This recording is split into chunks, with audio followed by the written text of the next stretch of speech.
Hello everyone, and welcome to yet another Talk Center video. This one is jam-packed full of the renowned Jordan Peterson and some of his most brutal moments. Before we start, go ahead and subscribe to our channel. We post videos similar to this every single week. Now let's not waste time and get started. Number 1. Facts killing the argument. Jordan Peterson dropped a hard-hitting fact on this woman who was making an argument, but she quickly got silenced and had no reply for Jordan Peterson. A girl or a boy when they grow up. And if I raise my daughter to become a leader, to be self-confident, to have a high education, for instance, I think she will have a good platform to become a civil engineer, to become a CEO of a company, or to become a nurse. Well, that is what people who think that the differences between people who are primarily culturally constructed believe, but it's not what the evidence suggests. Okay. That was a pretty funny moment to witness. The reluctant okay was pretty damn priceless. Number 2. Jordan Peterson is having none of it. Jordan in an interview was beginning to feel like he was being backed into a corner, and he eventually had an outburst and was not going to stand for it. He made it really clear to the interviewer. Check this out. I thought we were talking about masculinity. We are. No, we're not. Yes, we are. How are we talking about masculinity? Because I'm asking you what you think of men and of women. No, basically what you've been trying to do, I would say for the last 15 minutes, is put me into a sequence of corners by accusing me of various forms of misbehavior. Jordan stood his ground and defended himself. You can tell how offended and angry he had become, and he finally reached his last straw. Number 3.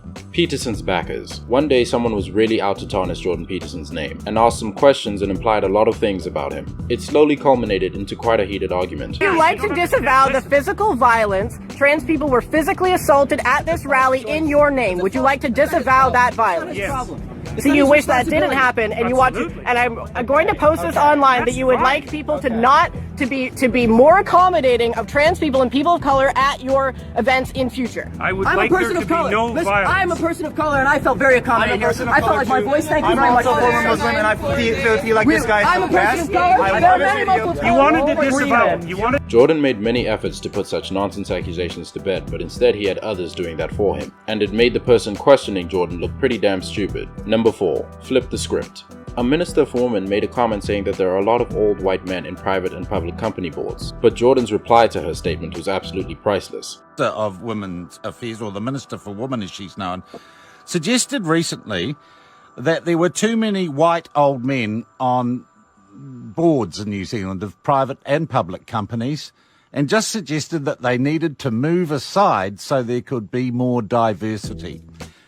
Your response to that suggestion? Well, what's her racial and ethnic background, just out of curiosity? I think she's born in America, Julianne Genter. She's a member of our Green Party here. Is she white? Yes. Well, maybe it's time for her to bloody well move aside and let someone who isn't white have... It was pretty ironic, and well, Jordan made a good point. She did ask for equality after all, and Jordan decided that well, it should start with her. Number 5. I ain't paying the fine. It was reported that there would be no jail time for using the wrong pronoun when addressing transgenders, but rather there would be a fine instead that you would have to pay. Jordan was asked about this, and his answer was pretty funny. Take a look. Misuse may become actionable through the human rights tribunals and the courts, and the remedies: monetary damages, non-financial remedies, for example, ceasing the discriminatory practice or reinstatement to the job, and public interest remedies, for example, changing hiring practices or developing non-discriminatory policies and procedures.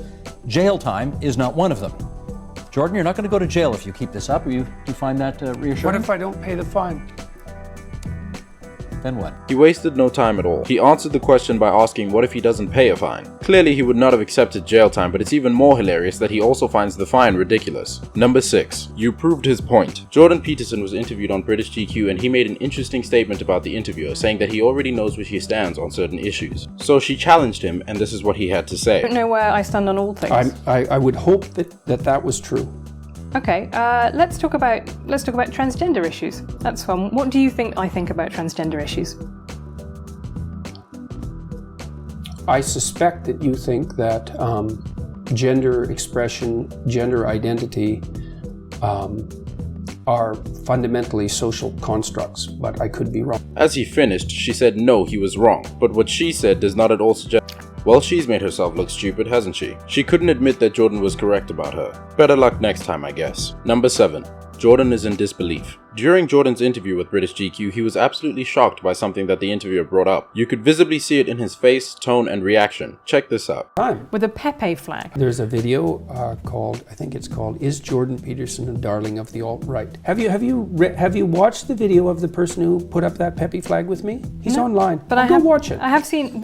You wouldn't, I would say. And why are you concerned about Pepe, anyways? Jesus, he disappeared like 3 years ago. It is. And most of that was trolling by young guys who were trying to drag the media into idiot accusations, like the idea that this was a white supremacist gesture, which I was asked about on CBC. It's like, no, it wasn't. It was It was a mix of emotions here. He was annoyed that it was brought up and that he had to explain himself at length too. He definitely wasn't happy. There were plenty of interesting moments from that GQ interview. A conspiracy theory. He's probably paranoid. Right, so there are people who take this stuff very, very seriously and they latch onto it.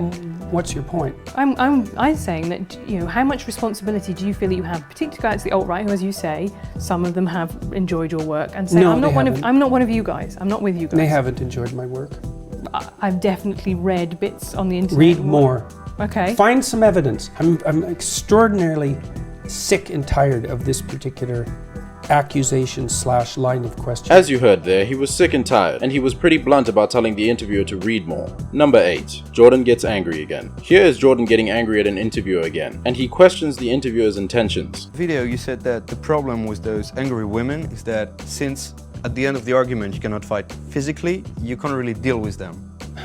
That's not what I said. I said that that's one of the things that keeps conversation between men civil. Women can't argue with angry women. Women are often bullied by angry women. What I meant was more, you said that, and I'm really like not trying to paraphrase you or, you know, to put words into your mouth.